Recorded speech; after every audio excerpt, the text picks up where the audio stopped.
Tere! Selles videos tutvustame teile Gustav Adolfi gümnaasiumi vanalinna kompleksi evakuatsiooniplaani ning evakueerimise tähtsamaid põhitõdesid. Evakuatsiooni korral on ilmselge, et inimesed muutuvad ärevaks ning soovivad koheselt majast lahkuda. Kuid ka siis tuleb jääda rahulikuks ning pidada meeles evakuatsiooni tähtsamaid põhitõdesid. Tulekahju korral tuleb hoida põrandat ligi ning liikuda hanereas. Kui kuuled ühtlast pidevat kellahelinat, ole valmis majast lahkuma. Loomulikult tuleb jääda rahulikuks. Kuula õpetajat, tunnis aineõpetajat, vahetunnis kõige lähemal olevat õpetajat ning sööklas korrapidajat. Sulgege aknad ning rivistuge õpetaja selja taha. Jäta kõik asjad klassi.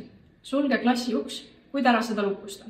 Kindlasti kontrolli, kas sõber või pinginaaber on koos sinuga.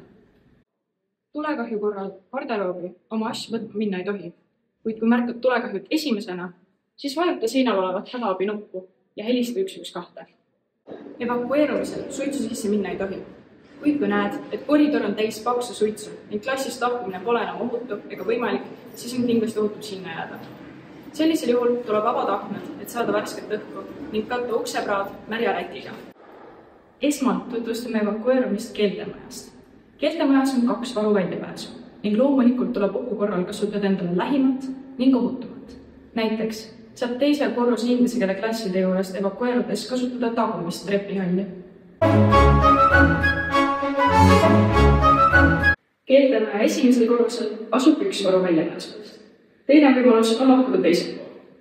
Kuid ka keeltemajast evakueerudes on oluline meeles hoida, et ka siit ei tohi lahkuda ei söökla ega garderoobi kaudu. Teiseks näitame võimalust, kuidas evakueeruda peamajast, diivanite juurest. Kõigepealt tuleb ohutult läbida loodusklasside koridor. Koridori lõpus on trepihall, mille kõige alumisel korrusel ongi varuväljapääs. Ka siin tuleb meeles pidada, et ei tohi lahkuda ei söökla ega garderoobi kaudu. Peamaja teine varuväljapääs on peauks. Ka siit evakueerumisel tuleb meeles hoida, et ei tohi minna läbi garderoobi ega söökla.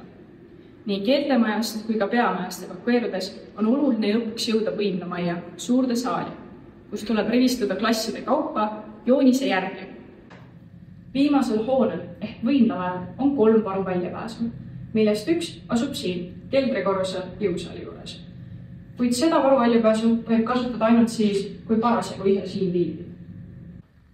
Nüüd näitame, kuidas evakueeruda muusikaklassi juurest.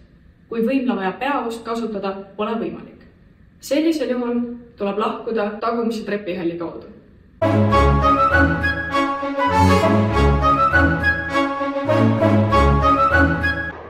Oleme jõudnud võimlamaja esimesele korrusele, kust viib varuväljapääs otse tänavale.